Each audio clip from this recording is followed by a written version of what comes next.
भारत सरकार के सामाजिक न्याय और अधिकारिता मंत्रालय व सामुदायिक रेडियो एसोसिएशन के सौजन्य से खास कार्यक्रम प्रसारित किया जाता है, हमारे बुजुर्ग हमारा अभिमान।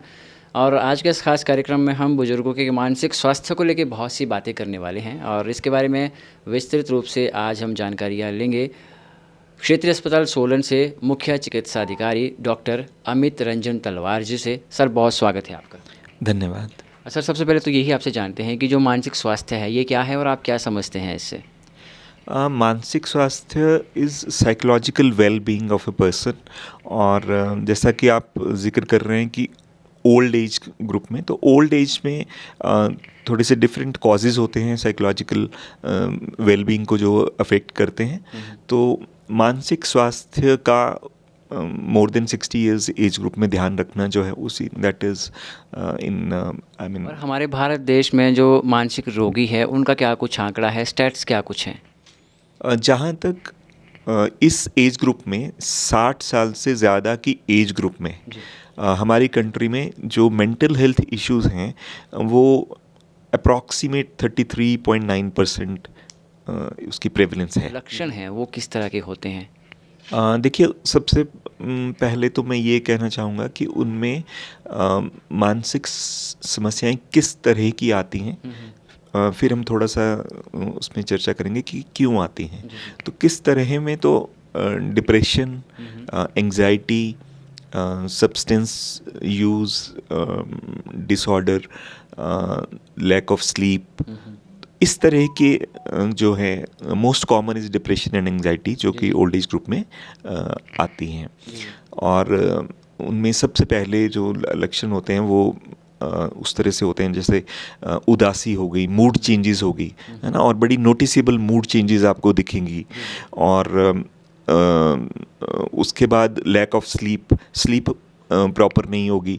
तो that all leads to then उसके बाद यूजुअली जैसे कि इस एज ग्रुप में 60 के बाद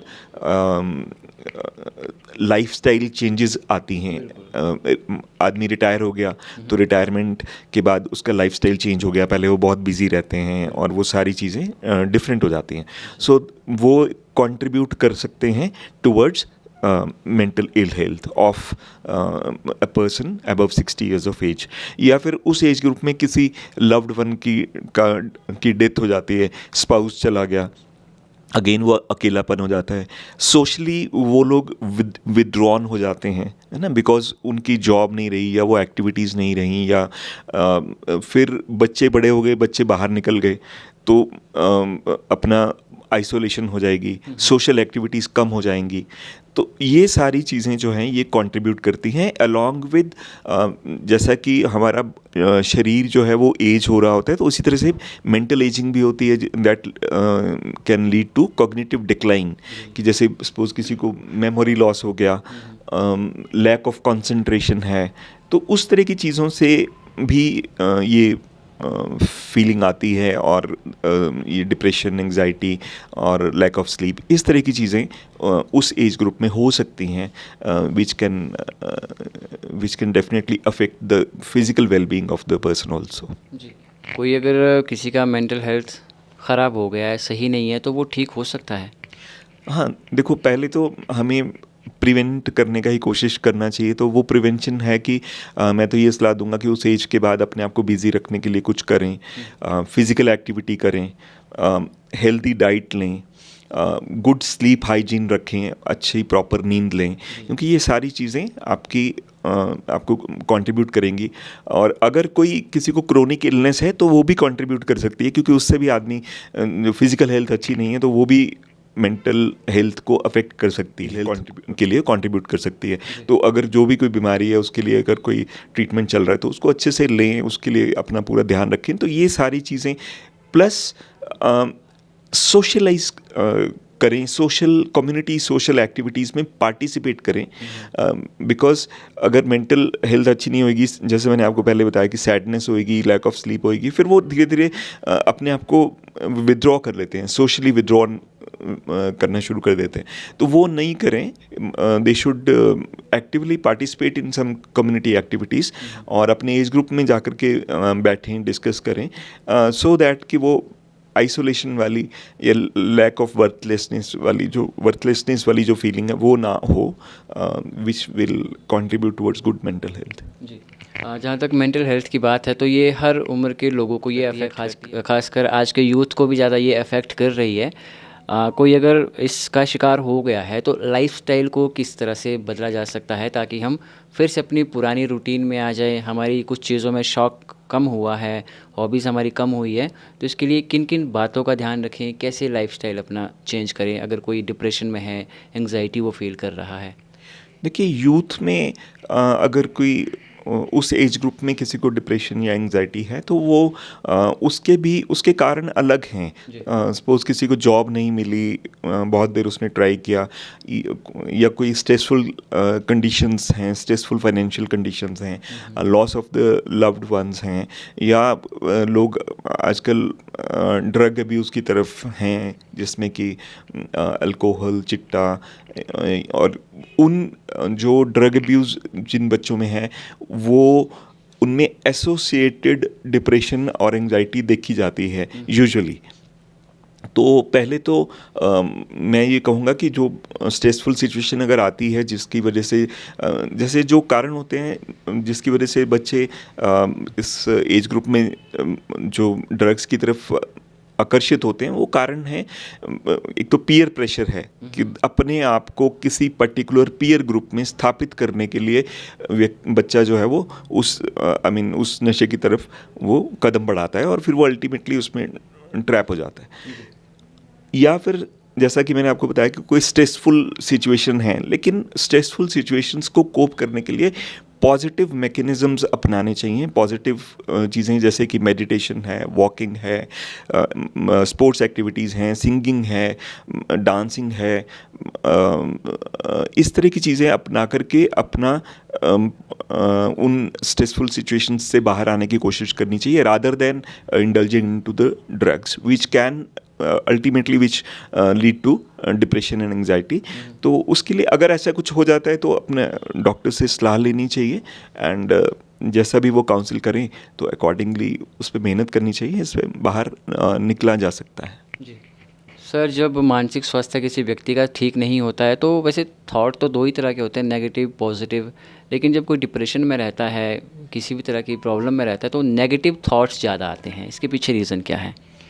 ये कुछ हमारे केमिकल्स होते हैं ब्रेन में, वो उनका कुछ इम्बैलेंसेस की वजह से जो अवसाद से ग्रस्त है तो जिसको हम बोलते हैं कि वो ओवर थिंकिंग हो जाती है। जिन प्लेयरेबल एक्टिविटीज़ में उसको पहले मज़ा आता था तो उनमें इंटरेस्ट ख़त्म हो जाता है, उसको एनहीडोनिया बोलते हैं, कि lack of interest in the pleasurable activities in which he or she used to have interest earlier. अब वो इंटरेस्ट ख़त्म हो जाता है। फिर उसमें क्राइंग स्पेल्स होती हैं बिकॉज फीलिंग ऑफ आती है कि अब लाइफ में कुछ नहीं बचा है, या कुछ इस तरह की फीलिंग्स आती हैं। लैक ऑफ स्लीप है, और भी डिफरेंट तरह के सिम्टम्स होते हैं। अब वो डिप्रेशन बढ़ता जाता है तो सिम्टम्स और तरह के होते जाते हैं। तो उसके लिए प्रॉपर ट्रीटमेंट, प्रॉपर काउंसलिंग और अर्ली इंटरवेंशन, और अपने आप को बिज़ी रखना, एक्टिविटीज़ करना, और उससे पहले मैं कहूँगा सबसे इम्पॉर्टेंट है वो प्रिवेंशन है। जैसा मैंने आपको बताया कि लाइफ में स्ट्रेसफुल सिचुएशंस तो हर एक के लिए ही रहती हैं और किसी भी एज ग्रुप में हो सकती हैं।